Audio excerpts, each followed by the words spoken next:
Alhamdulillahi Rabbil Alamin. Wassalatu wassalamu ala ashrafil anbiya'i wal mursalin wa ala alihi wa sahbihi ajma'in, amma ba'du. Tak ada.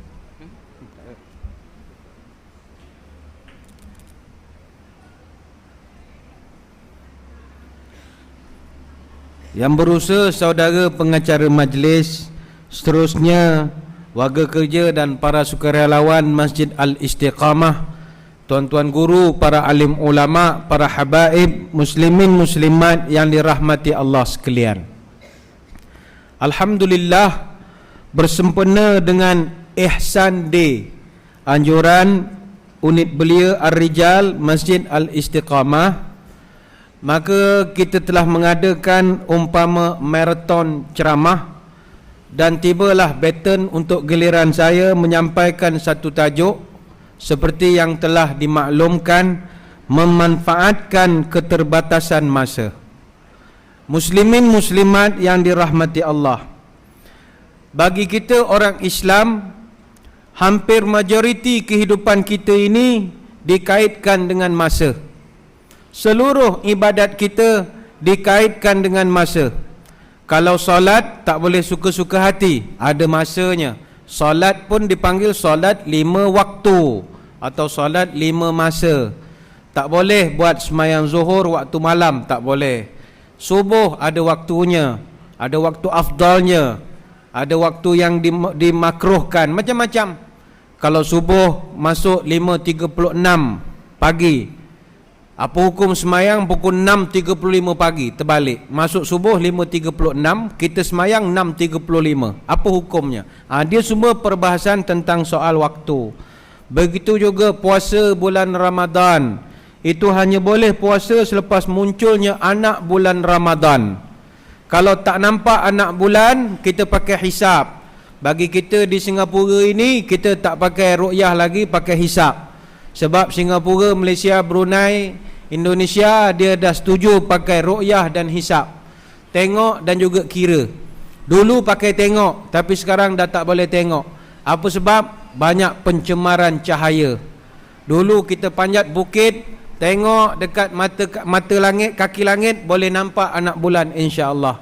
Tapi sekarang banyak pancaran matahari, banyak cahaya-cahaya bangunan, menyebabkan kita keliru. Kalau di Kuala Lumpur, menara Kuala Lumpur itu tempat menengok anak bulan. Tapi sekarang dah tak boleh lagi sebab banyak sangat cahaya. Menara Kuala Lumpur sekarang ni kalau tengok anak bulan dah tak boleh. Nak tengok anak dara okey, banyak itu, banyak pemandangan. Anak bulan dah tak nampak lagi. Sebab bila kita teropong ke atas, nampak KLCC punya tower, dia punya ada api bling-bling. Bling. Ingatkan anak bulan, rupanya KLCC. Singapura pun begitu. Kalau teropong nampak tu apa, Batrenoh, apa nama tu, Castle Sen apa nama, nampak yang atas bangunan itu. Kita ingatkan anak bulan, rupanya bling. Maka sekarang kita guna ru'yah dan guna hisab. Artinya ada kaitan masa. Nak berbuka puasa, tuan-tuan semua pasang radio. Tak boleh suka-suka hati berbuka puasa. Kita kata, Tuhan boleh kautim, takkan 1 minit Tuhan kira aku puasa dah berapa jam, takkan seminit Tuhan nak kira. Tak boleh. Puasa berbuka mesti ikut time dia. Kemudian apa lagi? Nak zakat fitrah, ada masa dia. Tidak boleh zakat fitrah bila orang dah nak semayang, orang dah mula solat, itu tidak diterima lagi. Begitu juga misalnya penentuan hari raya, manasik haji. Ramai orang Singapura, orang Malaysia, orang mana-mana susah hati sebab kota untuk buat haji makin sedikit. Ada orang yang daftar, dia punya giliran lagi 15 tahun. Tak tahu siapa mati dulu atau kiamat dulu, mana tak tahu mana satu. Memang ikut chances tak boleh. Ada boleh atau tidak? Ustaz, ini dah kira darurat, saya buat haji kat Pening boleh tak? Tak boleh. Dia ada tempat, ada masa.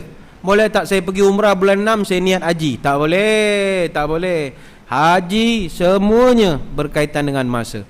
Justru umat Islam tidak lain tidak bukan, Allah Ta'ala nak ajar dia supaya peka dengan masa. Cuma masalahnya muslimin muslimat sekalian, masa ini satu perkara yang amat pantas berlalu. ada satu hadis daripada Nabi SAW. Nabi berpesan kepada Anas bin Malik radhiyallahu anhu, kata Nabi, la yaqumus sa'ah hatta yataqarabul zaman. Tidak akan berlaku kiamat melainkan kau akan merasakan bahawa masa itu berjalan terlalu pantas. Kan sekarang kita dah rasa masa berjalan pantas. Hari ini hari Sabtu. Tuan-tuan akan ingat balik, aku rasa baru Sabtu lepas aku pergi Gelang. Ini Sabtu ni dah Sabtu balik ya. Ini Senin dah nak kerja semula. Aku rasa baru lagi sembahyang Jumaat, baru dah nak kerja. Ini orang malas kerja lah. Dah nak Isnin lah. Kita tak sedar masa berjalan pantas. Bagi kita duduk di kota besar sebegini, 30 minit, 40 minit itu benda yang pendek bagi kita. Macam kita call kawan ajak urusan, jom pergi keluar, boleh bagi aku setengah jam, no problem. Bagi kita no problem setengah jam, sebab kita tahu masa sekejap saja.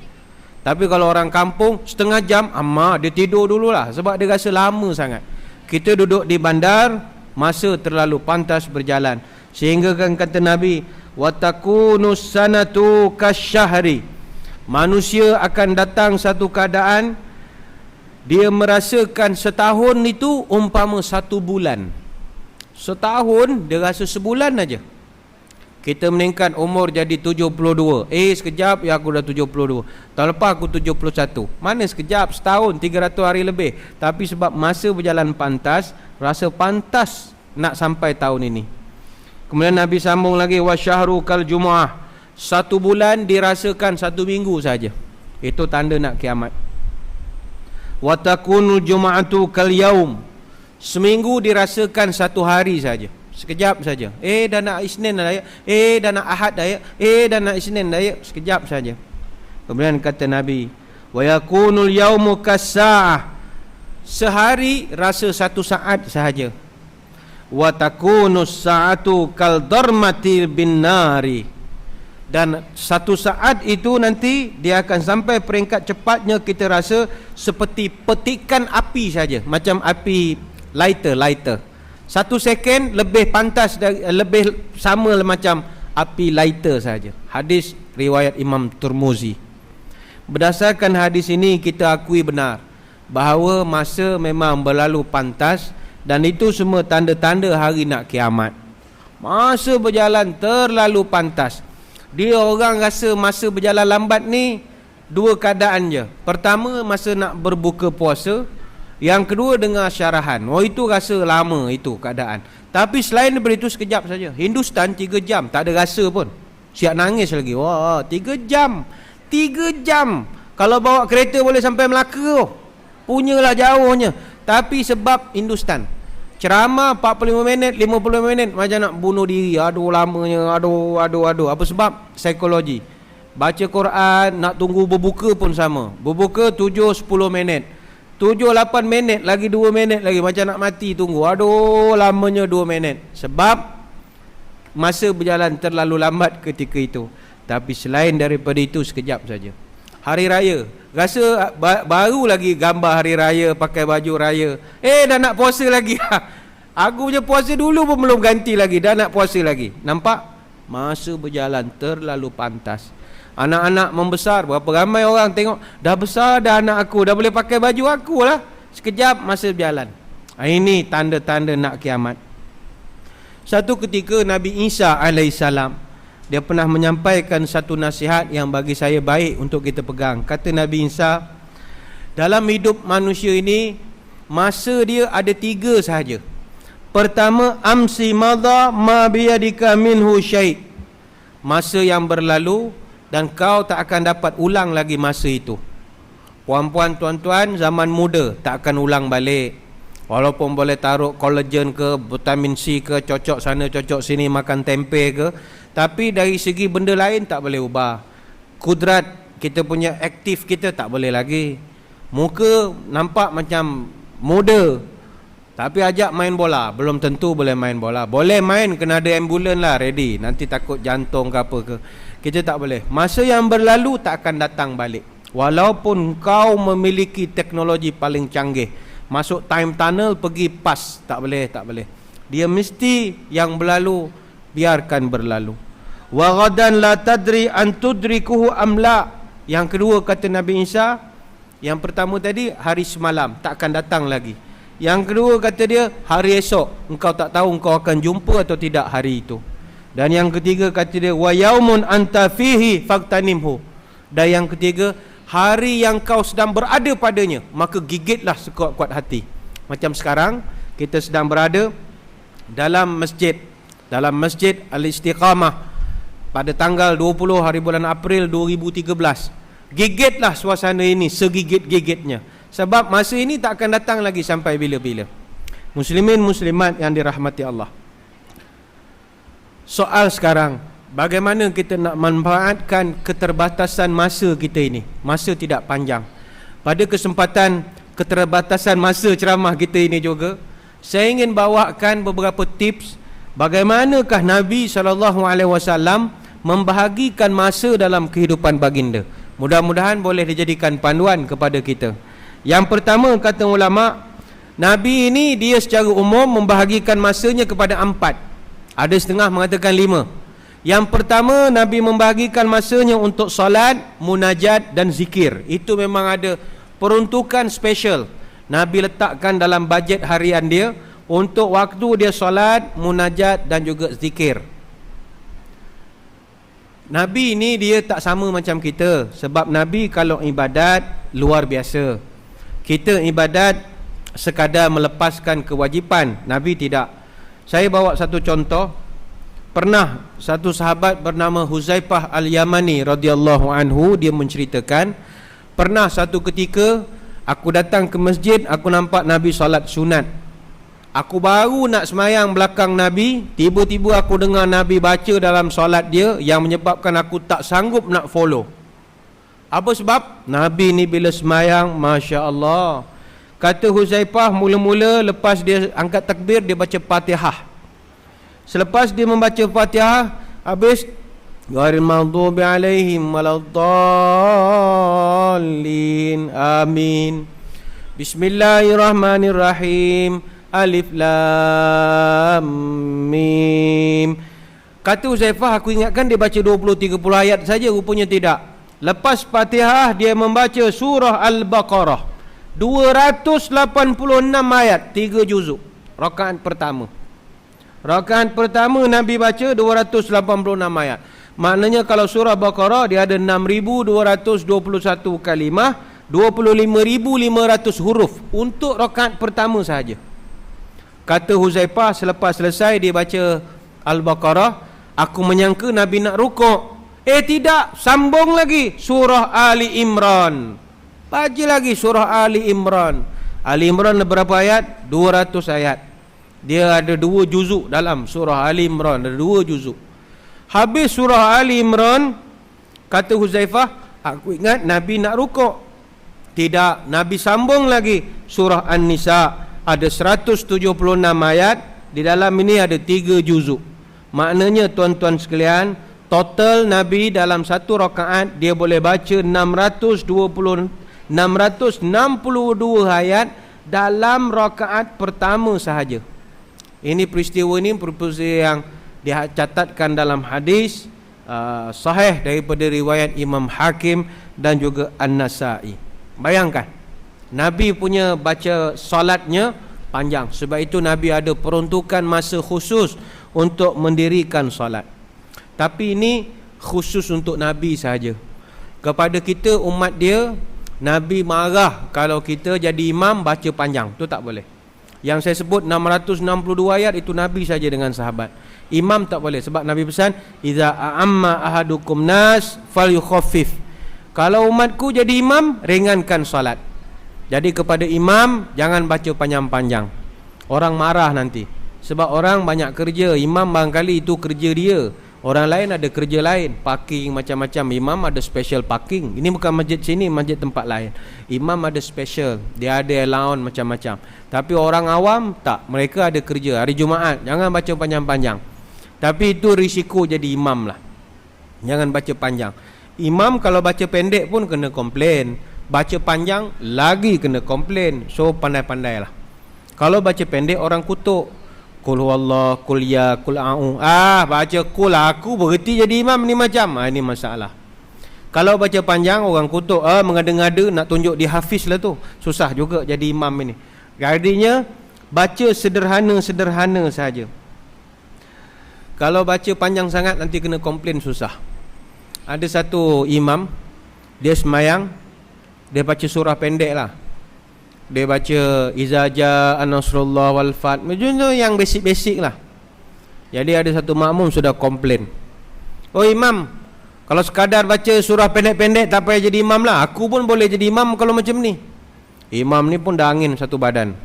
Dia tengok budak-budak muda yang komplain. Korang jangan pandai komplain. Kalau korang terror, kau jadi imam lah. Kau sedap sangat komplain orang tua-tua. Orang muda-muda ni, unit Ar-Rijal ni lah, dia pun marah juga. Oh, nak suruh kami jadi imam? No problem, tomorrow night kami jadi imam. Malam esok geng-geng Ar-Rijal ni jadi imam.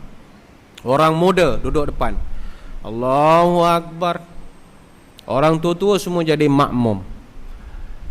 Bila dia jadi imam, niat dia nak tunjuk dia bagus, Tuhan tarik kelebihan. Bila dia baca surah Sabbihisma rabbikal a'la sampai kepada ayat wa yatajan, dia diam. Dia sambung balik. Wa yatajan, dia diam. Rupanya dia tak ingat ayatnya. Wa yatajannabuha tu dia tak ingat. Dia duk recall balik apa wa yatajan. Dia batuk sikit. Minta makmum belakang tolong sambung. Makmum belakang ni semua pakai jubah serban, orang tua-tua semualah. Tapi yang jubah serban ni semua veteran pop ye semua ni, semua pun bukannya Al-Hafiz, Al-Hapus, semua ni bukan lagu Jepridin dia apalah, Curing Mambu ke apa ke. Semua buat-buat pekak sajalah. Pandai kau lah imam, aku pun tak tahu ayat tajan apa. Semua tak tahu. Akhirnya barulah imam tahu susahnya jadi imam. Ada satu makmum lain pula duduk belakang, dia boleh sergah imam dari belakang. Imam ni dari tadi wayatajan. Datang makmum lain pula, dia boleh jerit dari belakang. Rukuk je lah imam, dia pun rukuk saja. Ketika dia rukuk, dia baru terfikir, aku ni imam, mana boleh dengar cakap makmum, ini dah salah ini. Patutnya buatlah degil sikit. Dia baru terfikir. Jadi bila dia fikir-fikir, dia jadi marah. Imam ni cepatkan semayang dia. Assalamualaikum warahmatullahi. Assalamualaikum warahmatullahi. Dia pusing belakang. Dia boleh cari, siapa marah aku tadi? Siapa suruh aku rukuk tadi, angkat tangan? Budak yang suruh tu, unit Ar-Rijal tu, rakaat kedua dia dah lari dah, takut dengan imam. Imam ni garang, orang semua takut. Itu sebab baca jangan terlalu panjang, jangan terlalu pendek. Saya bila tengok majlis ini dikendalikan oleh unit Ar-Rijal, saya teringat dulu saya pernah hadir satu majlis. Majlis itu dia buat program Bilal muda. Biasa orang buat program imam muda, ini Bilal muda. Datanglah anak-anak muda ni semua, kursus lah, panggil Bilal-Bilal masjid yang veteran-veteran yang pandai-pandai ni, azan. Dia pun belajar.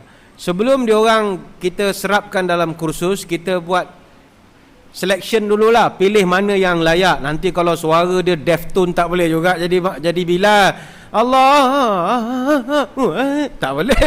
Dia kena ada suara sikit, lantang, nyaring.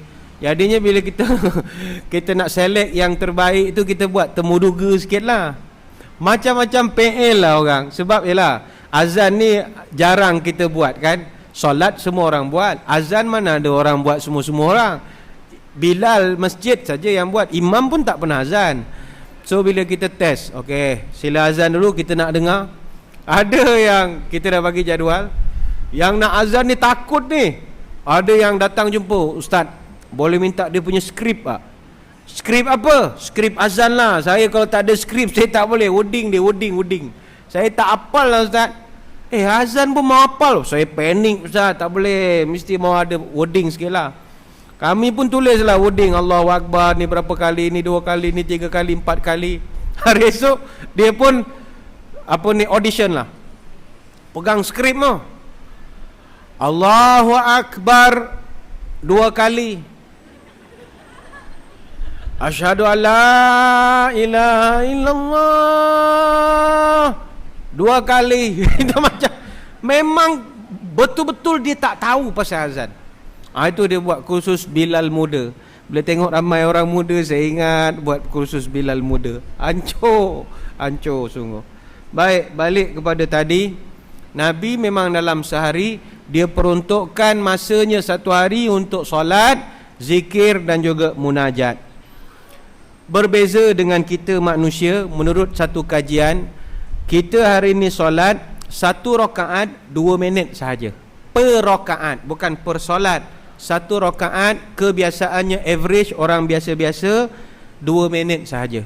Cuba tuan-tuan, ibu-ibu, puan-puan bayangkan, kalau sehari kita per rakaat 2 minit, berapa masa tempoh kita habiskan untuk ibadat pada Allah? Ada satu kajian dibuat baru-baru ini, saya nak share dengan tuan-tuan. Dalam sehari kita solat berapa rakaat? 17 rakaat. Baik, kalau 2 minit per rakaat, ini bererti kita darab dengan 17 rakaat, kita solat sehari 34 minit sahaja satu hari. Kalau average per rakaat 2 minutes, mana average 24 hours kita semayang 34 minit saja satu hari. Kita kaji lagi. Kalau seminggu 7 hari, maknanya sehari kita buat 34 minit. Okey, kita darab. Dalam seminggu, makna kita solat menghadap Allah sebanyak 238 minit sahaja.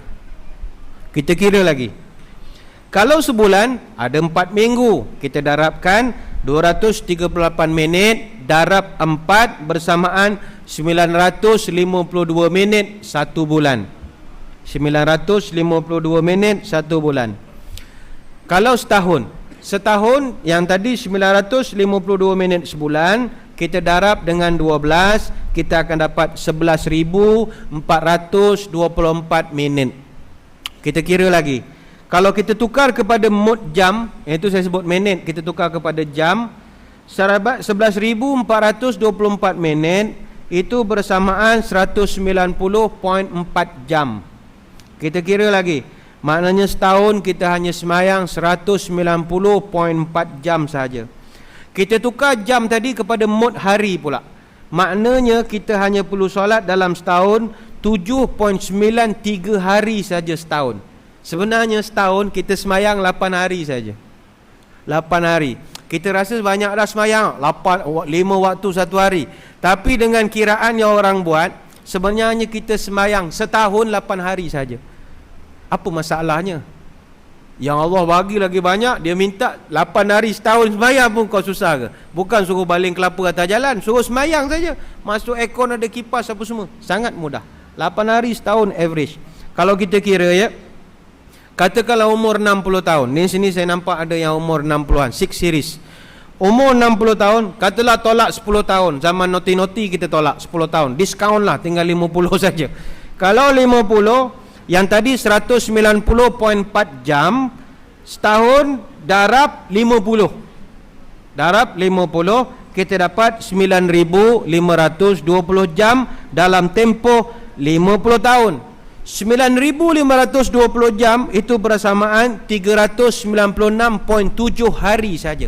Maknanya tuan-tuan yang umur 60 pada pagi ini, tuan-tuan semayang start daripada umur berapa tahun? Misalnya umur 20 tahun ataupun umur 15 tahun.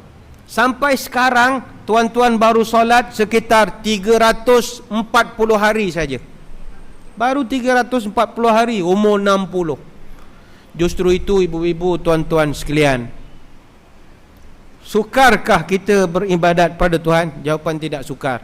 Sangat sedikit yang Tuhan minta kepada kita, namun kita terasa sangat panjang. Itu yang pertama. Nabi peruntukkan masa untuk solat, zikir dan munajat.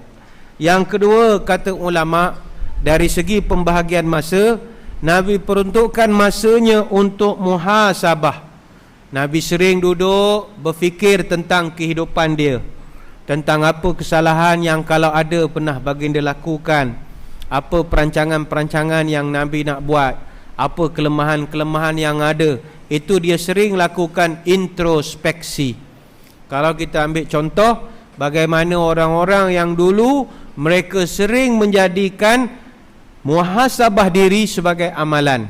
Umar Al-Khattab radhiyallahu anhu antara sahabat Nabi yang paling suka muhasabah diri. Dia duduk, dia sering kalau satu hari dia mesti duduk sekejap fikir apa yang aku dah buat. Dia analisis balik diri dia. Apa yang aku dah buat, apa yang tak patut aku buat. Baik itu saya menggalakkan tuan-tuan puan-puan sekalian, buatlah journal sendiri. Jangan diary, journal sendiri. Apa yang tuan-tuan dah buat, apa perangai buruk yang kita dah buat, supaya benda ini boleh kita baca hujung tahun, baca balik, semak.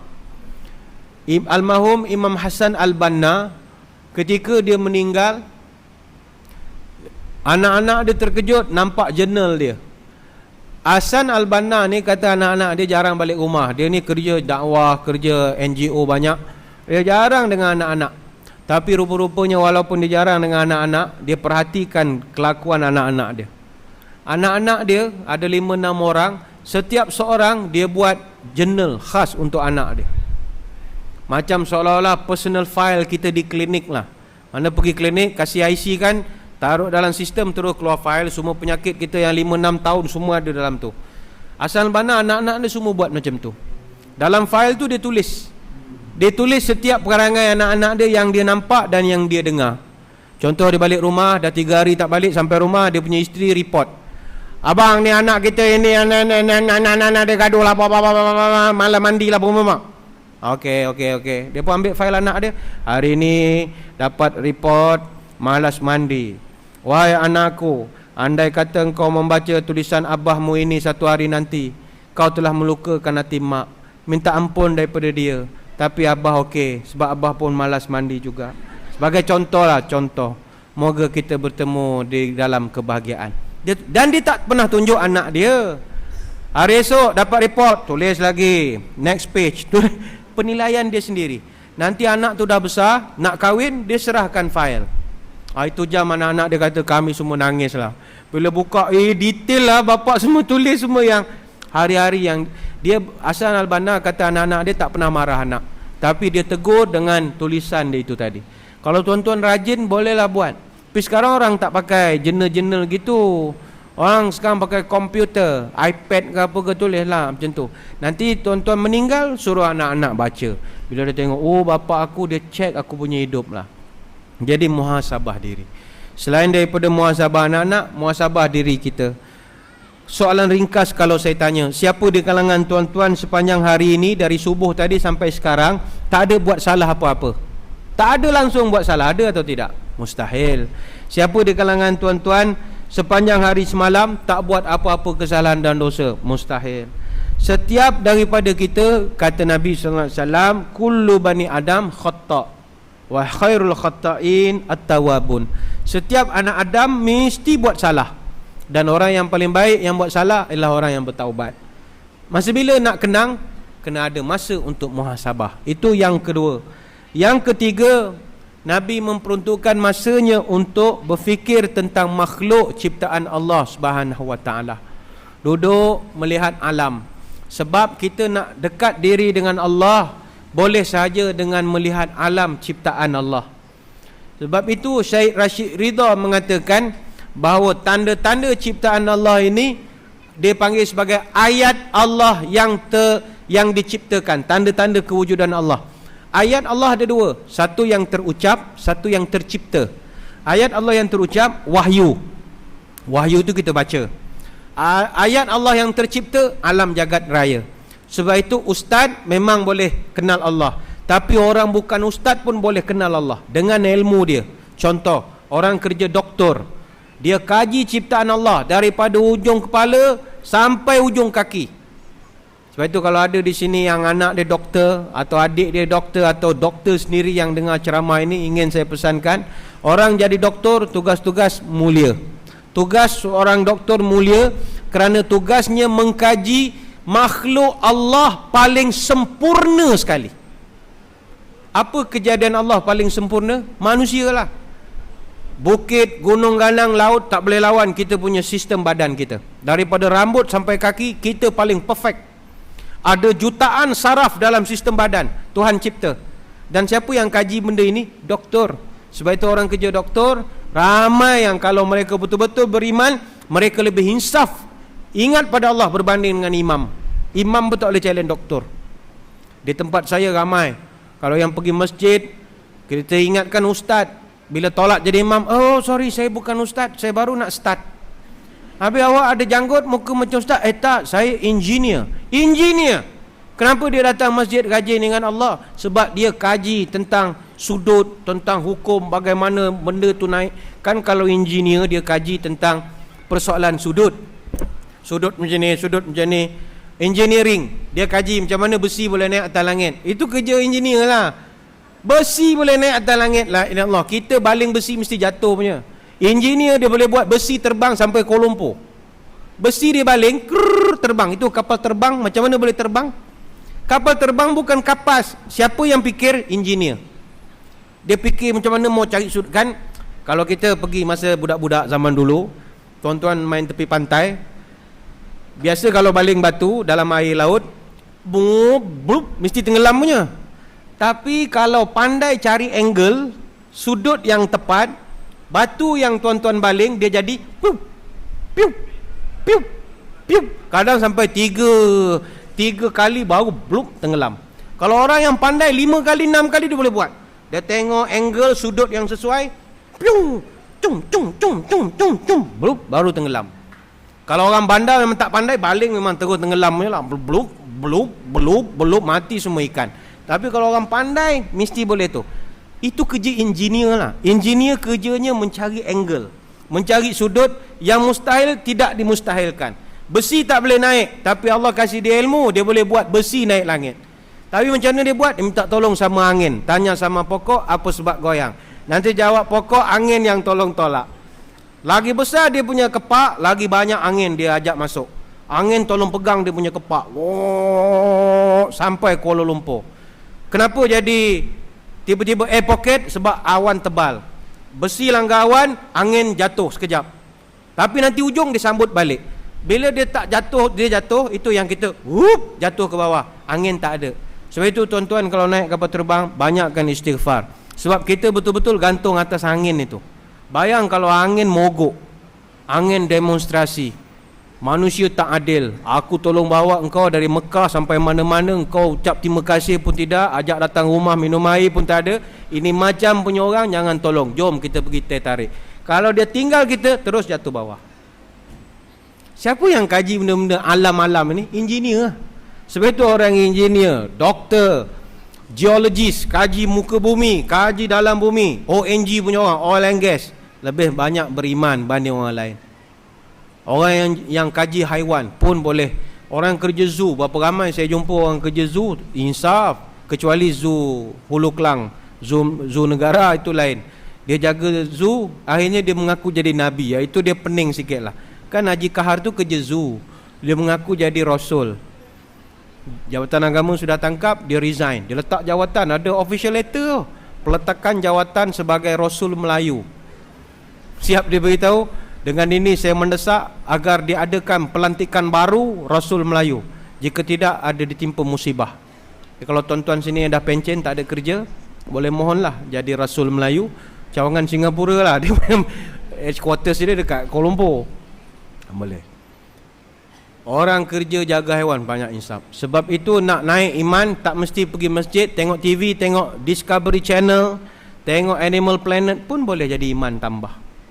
Kan ramai orang dia tengok Animal Planet, cerita rimau, harimau, singa nak makan zirapah.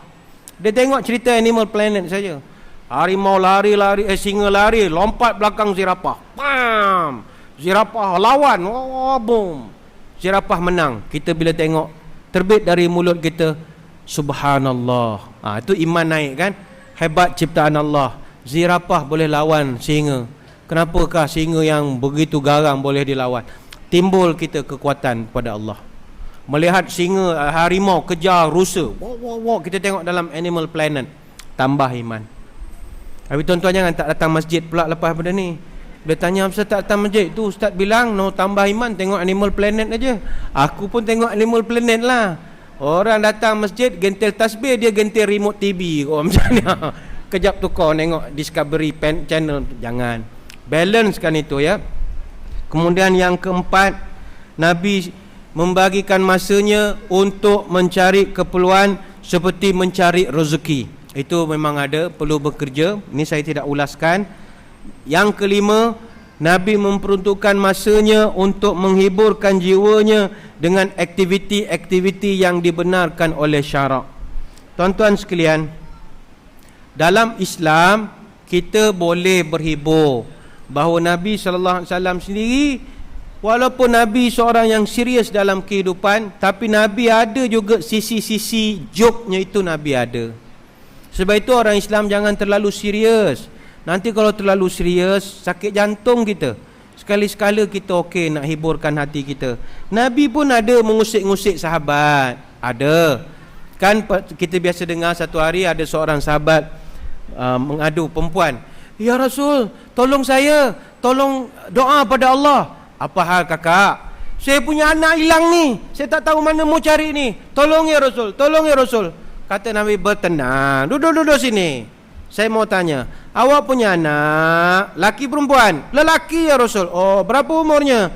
Umur dalam 10-11 tahun. Oh, dia punya mata, Nabi tanyalah, anak awak tu dia punya mata, tepi dia putih, tengah-tengah hitam ke macam mana? Tengah hitam kan, tepi putih. Perempuan ni jadi nganga mulut. Ni apa soalan ya Rasul? Memanglah semua orang mata hitam, tengah putih, kiri kanan.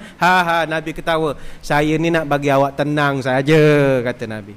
Kan Nabi pun ada noti-noti tu sikit-sikit adalah. Kan satu orang makcik mengadu, ya Rasulullah, aku dah tua, doakan aku masuk surga. Sudahlah, kata perempuan ni. Nabi kata, ish, orang tua mana boleh masuk surga? Orang tua tak adalah dalam surga. Tak boleh. Nabi cakap. Makcik ni nangis, sampai hati tak nak kasih saya surga. Orang lain semua Tuhan dah janji, saya apa tak dapat surga? Nabi senyum. Sebenarnya awak masuk surga, tapi tak jadi orang tua. Awak jadi orang muda lah. Nanti ni orang tua semua tak boleh duduk surga. Semua akan dimudahkan kembali. Barulah makcik ni senyum. Nabi memang suka mengusik-ngusik. Apa tujuan? Itu kehidupan. Bilal bin Rabah pernah jumpa Nabi mengadu, ya Rasul, orang hina saya, orang reject saya, orang panggil saya hitam macam-macam. Hitam lah, metalik, tukir lah, apa-apa semua. Tolong ya Rasul, apa macam saya mau buat? Kata Nabi, sabar Bilal. Kamu nanti kalau masuk surga, bidadari semua kejar kamu. Bilal senyum saja. Apa pasal bidadari kejar saya ya Rasul? Yalah, dia geram nak ambil engkau, nak cubit, nak buat taik lalat, kata Nabi. Bilal pun senyum saja. Ini caranya. So, justru itu tuan-tuan sekalian, berhiburlah sedikit. Pernah satu hari seorang sahabat bernabi, atau lebih tepat lagi dia ni seorang penulis kepada Nabi kita, nama Hanzalah Al-Asidi radhiyallahu anhu. Dia ni seorang yang sangat serius dalam kehidupan. Dia datang masjid, solat. Bila dia habis ibadat, dia balik ke rumah, jumpa isteri, jumpa anak, bergurau-gurau, makan-makan apa semua. Nanti asar kan datang lagi masjid. Habis balik, gurau lagi dengan anak isteri, bawa jalan pergi taman apa semua. Satu hari dia terfikir. Dia kata, aku rasa aku ni dah jadi munafik lah. Sebab aku bila pergi masjid, aku insaf, ingat Tuhan. Balik rumah aku, semua dengan anak isteri aku ketawa-ketawa, main usik-usik. Aku rasa aku tak serius lah dalam hidup. Jadi dia berjumpa dengan Sayyidina Abu Bakar radhiyallahu anhu. Wahai Abu Bakar, tolong sama saya. Apa hal wahai Hanzalah? Saya rasa saya dah jadi orang munafik. Hai, kenapa kamu jadi munafik? Saya tak serius. Di masjid saya lain, di rumah saya lain. Ada dua watak berbeza. Bagaimana wahai Abu Bakar? Kata Abu Bakar, wah kalau begitu, aku pun munafik jugalah kalau begitu. Sebab aku pun macam kau, aku macam kita. Habislah kita, wahai Abu Bakar, kena jumpa Nabi lah, minta ampun. Mereka berdua datang jumpa Nabi SAW.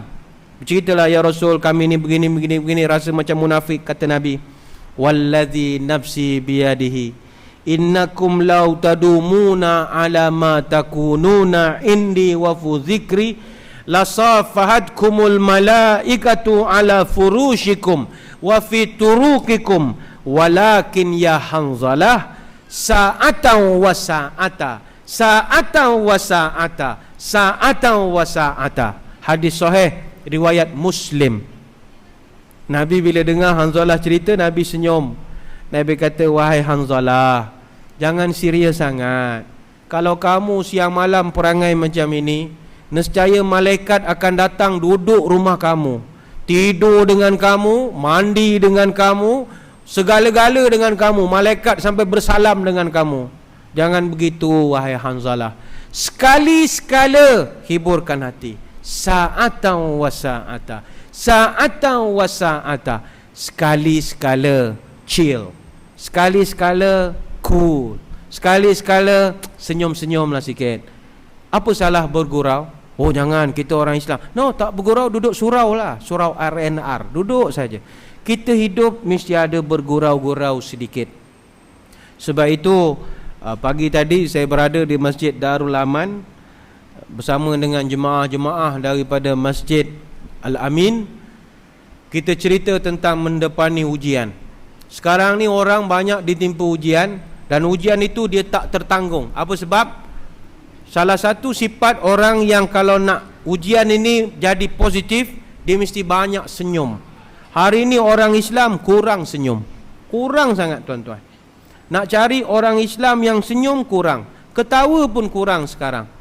Kalau dalam masjid ini zon memang tak ada orang senyum. Semua muka macam tak dapat gaji semua. Tak tahu apa hal. Semua tak ada kegembiraan. Tak ada kegembiraan. Macam sekarang saya sebutkan tadi, kita sekarang musim pandemik. Pandemik sekarang penyakit sedang merebak. Dulu kita diserang H3N2. Sekarang sudah naik, lepas tu naik jadi H1N1, kemudian H1N2. Last year naik jadi H4N6, kemudian tukar jadi H7N3. 31 Mac baru ni pandemik serang di China, H7N9. Maknanya kita sekarang pandemik. Semua orang takut, tapi jangan sampai tak senyum. Senyumlah, sebab senyum akan menjadikan sihat badan kita. Ada satu kajian saya nak share. Bila kita senyum, badan kita senyum. Puan-puan sekarang ni, ibu-ibu, tuan-tuan, orang senyum, badan dia senyum. Cuba senyum. Kan bila senyum, dada naik, bahu naik. Senyum. Cuba tension. Kan bila kita aduh, bila aduh saja bahu terus ini macam. Tapi bila senyum terus naik. Badan kita ada kaitan dengan senyum kita. Jaranglah orang senyum. Tak ada. Senyum mesti ada kaitan dengan posture badan kita akan berubah. Banyakkan senyum. Lagi banyak senyum, lagi tegak kita duduk. Kalau kita dah macam tu, itu kita sedang stres, sedang mengantuk. Dan orang buat kajian, emosi kita sangat mempengaruhi fisiologi kita. Tuan-tuan yang sedang stres, kalau banyak lagi stres, badan mesti sakit punya. Tapi kalau happy, kita akan happy. Apa yang kita fikir trigger kepada badan kita. Contoh, puan-puan, ibu-ibu, tuan-tuan, cuba sekarang bayangkan jeruk kelubi, asam boy, limau masam. Cuba bayangkan jeruk betik. Cuba bayangkan yang oren-oren tu. Apa jadi pada fisiologi? Air liur keluar. Apa kaitan bayangan dengan air liur? Ini sebab apa yang kita fikir pergi kepada fisiologi tubuh badan kita. Kalau tuan-tuan stres sangat, nanti badan kita pun stres sangat. Ni dah tengah hari kan, cuba bayang nasi biryani. Apa jadi pada badan kita? Terus ke bulu. Krak-kruk. Cuba bayangkan orang muda-muda dia suka KFC. KFC yang Korea punya perasa baru punya tu. Ada sesame punya tu. Oh memang so. Bila kebayang, jadi lain macam. Apa pasal? Apa yang kita fikir, dia akan pergi kepada fisiologi. So, banyak-banyakkan senyum. Orang senyum, dia akan hasilkan endorfin di dalam otak dia. Endorfin ini, dia boleh kurangkan kesakitan. Dia tak sembuh, kurangkan. Contoh, kita terkena terluka lah, kena pintu ke apa ke, tak terluka. Kalau kita lagi nangis, itu darah keluar sama macam air mata. Dia keluar lagi. Tapi kalau kita senyum, dia kurangkan sakit. Kena subhanallah, Allahu akbar, Allahu akbar, Allah, kurang sedikit. Saya tak kata sembuh. Kalau sembuh tutup klinik, nanti tak ada orang pergi klinik. Mengurangkan. Senyum itu sangat penting. Yang kedua, kita tengok orang Islam sekarang kurang ketawa. Kurang ketawa. Saya tidaklah nak kempenkan tuan-tuan ketawalah hari-hari macam orang gila. Tidak. Jangan tak ketawa langsung. Nabi pun ketawa, cuma ada adabnya lah, tutup mulutnya, tak ketawa macam orang gila. Ketawa-ketawalah, tapi mesti mau ketawa. Menurut kajian, orang yang ketawa 100 kali dalam 24 jam, dia punya manfaat sama macam manfaat kardiovaskular yang kita senaman selama 10 minit. Tuan-tuan ketawa sehari 100 kali satu hari. Hari ni berapa kali dah ketawa? Campur-campur semua ada berapa? Ada 20 agaknya kan. Lagi 80 lagi mau ketawa. Baru satu hari boleh dapat 10 minit punya senaman. Kita kan senaman kurang, masa tak ada. Kalau tak ada masa, ketawa. Macam mau ketawa Ustaz, saya duduk rumah apa mau ketawa. Kalau ada ceramah bolehlah ketawa sikit-sikit. Rumah apa? Pasang P.Ramlee, tengok Nujum Pak Belalang, tengok cerita Tiga Abdul. Jangan tengok cerita ibu mertuaku nanti nangis lagi panjang lagi. Yang sedih-sedih banyak. Yang ketawa-ketawa tu ada. Tengok Charlie Chaplin, The Three Stooges. Dia boleh mendatangkan ketawa sedikit. Dan ketawa itu sangat penting sebab menurut kajian, budak-budak umur 4 sampai 6 tahun, kenapa mereka ni kurang dapat penyakit yang kronik? Sebab budak-budak umur 4 sampai 6 tahun, mereka ketawa satu hari 300 kali satu hari. Satu hari 300. Orang dewasa macam kita, sehari berapa banyak kita ketawa? 17 kali saja satu hari. Itu sebab banyakkan ketawa. Bukan niat nak bergembira sangat, bukan. Nak tenangkan jiwa. Sedang traffic jam misalnya, sedang sendat padat dekat highway, kalau nak dilayan sangat sakit jantung kita, apa buat? Ketawa je lah. Ha ha ha ha ha. Padan muka aku. Siapa suruh masuk Johor masa ini? Ha ha, suka je. Ketawakan diri sendiri. Ketawakan diri sendiri. Walaupun ada pensyarah ustaz bagi tahu jangan banyak ketawa akan butakan hati kita. Itu kita tak nafi. Itu kalau ketawa macam mafia punya ketawa. Ha ha ha ha. Macam lanun. Ha, itu ketawa salah. Ini kita ketawa untuk nak merehatkan hati kita yang penat ini. Saya teringat kata-kata Sayyidina Ali radhiyallahu anhu. Kata Sayyidina Ali, kita punya hati kita ini sama macam jasmani yang lain. Badan, tangan, kaki apa semua. Ada masa dia penat, justru rehatkan. Hati kita pun perlu direhatkan. Apa cara? Hiburkan dia. Sebab orang yang kalau dia tak hibur langsung, dia akan jadi rosak jiwanya. Contoh apa Nabi buat untuk menghiburkan diri? Ramai kita rakyat sekarang bila fikir hibur nampak muzik. Oh, jamming. Oh, dreng drong dreng drong dreng drong. Tak, Nabi punya hiburan ini saya bagi cadangan lah, tuan-tuan boleh buat. Pertama, Nabi punya kaedah hiburan lumba lari. Maknanya jogging, berlari. Tuan-tuan kena buat. Dalam sehari mesti cari masa. Kalau tak ada nak keluar, tak ada masa apa, beli treadmill apa ke. Beli treadmill. Sekarang murah lah treadmill. 100 lebih pun ada. Tapi tak tahulah macam mana lari pakai apa. Kena pakai kasut askar sikit lah, sebab dia kasar sangat kan. Beli treadmill, pasang yang naik bukit punya tu. Sebab sunnah. Seorang sahabat Nabi yang biasa mengadakan lumba lari di zaman Nabi menceritakan mereka sering buat tournament lumba lari. Dan Nabi sering masuk pertandingan itu. Dan kalau Nabi tak masuk kerana faktor usia, Nabi sentiasa membenarkan sahabat-sahabat mengadakan maraton sesama mereka. Dan Nabi sendiri kata Aisyah sering buat dia panggil maraton tertutup dengan isteri dia, iaitu Aisyah radhiyallahu anha. Pernah Aisyah menceritakan, sabaqani Rasulullah fasabaqathu falabisu hatta idza arhaqani lahmi ay as-samintu sabaqani fasabaqani faqala hadhihi bitilka. Kata Aisyah, suamiku Rasulullah memang hobi dia mesti suka ajak lumba lari. Dia kata, masa aku baru kahwin, aku lumba lari dengan Nabi, aku selalu menang. Yalah, Aisyah umur berapa? Dia punya suami umur nak pencen lah. Lari, aku mesti menang. Dia selalu tinggal belakang. Tapi kata Aisyah, hatta iza arhaqani ay samintu, sampailah satu peringkat aku umur meningkat, aku punya badan sudah gemuk. Aisyah ni rupanya gemuk. Dia badan dia banyak lemak, banyak tu barangkali gemuk. Jadi Nabi masa tu dia tengok aku dah gemuk, Nabi ajak jogging. Aisyah, jom kita lari lagi nak. Aisyah pun ikutlah Nabi lari. Ini jam Nabi menang lah dia kata. Asyik Nabi menang aja. Esok lumur lagi Nabi menang. Aisyah tanya, laju lah awak lari. Kata Nabi, yang ini nak balas yang dulu asyik kalah. Sekarang saya sudah menang lah. Kita dah seri lah sekarang. Awak jangan cerita pada orang saya kalah. Sekarang saya sudah menang. Jadi kalau tuan-tuan, apa pelajaran hadis ini? Kalau nampak isteri gemuk, jangan komplain. Ajak dia jogging aja. Nanti balik petang, tengok dia punya badan, tengok dia punya punggung sama pinggang sudah sama besar. Kita pun jangan komplain, awak ni gemuk lah. Kecil hati dia. Awak punya perut macam kerbau lah. Jangan, kecil hati dia. Apa cara nanti lepas pukul 5.30 cari seluar tracksuit apa semua, yang jom pergi jogging bawah. Apa abang ajak jogging? Jomlah teman saya. Sebenarnya dia nak tegur, badan sudah berisi. Itu cara Nabi buat. Jogging lah. Itu cara hiburkan hati. Yang kedua, dalam satu hadis riwayat Abu Daud, Nabi dalam sehari mesti ada peruntukan riadah, iaitu antara riadah yang Nabi suka gusti. Gusti jangan bayang wrestling.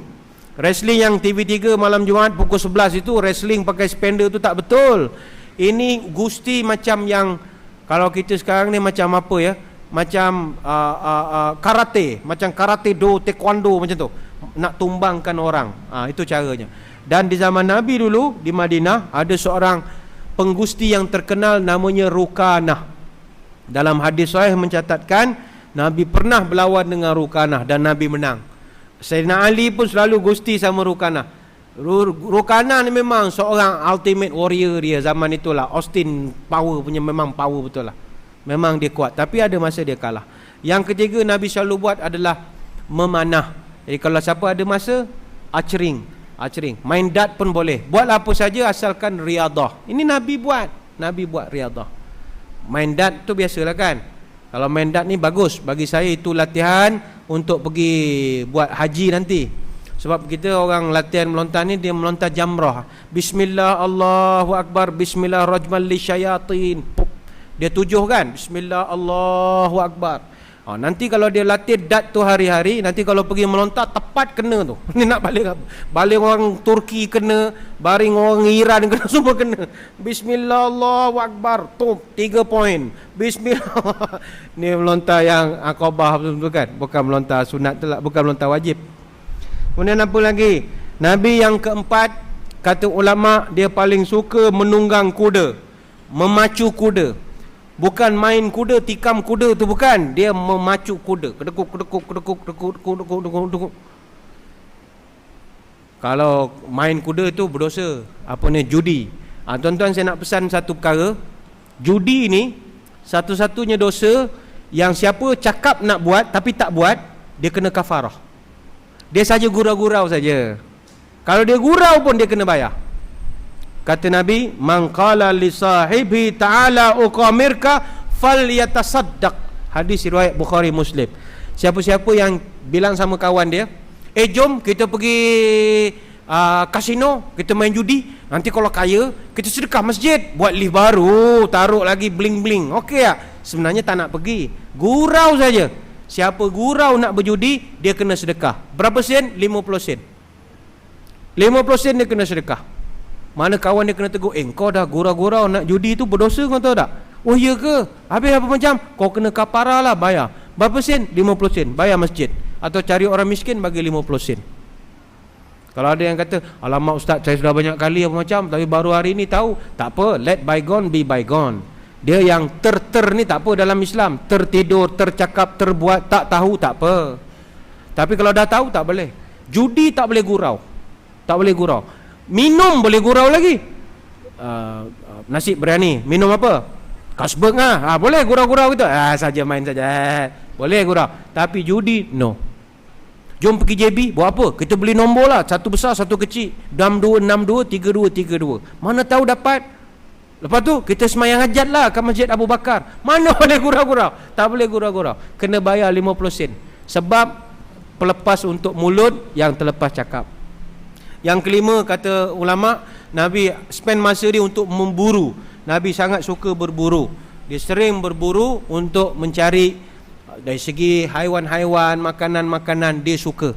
Dan dia selepas dia menjadi Nabi, ada masa-masa Nabi pergi, tapi kebanyakannya sahabat-sahabat dia izinkan untuk melakukan pekerjaan itu.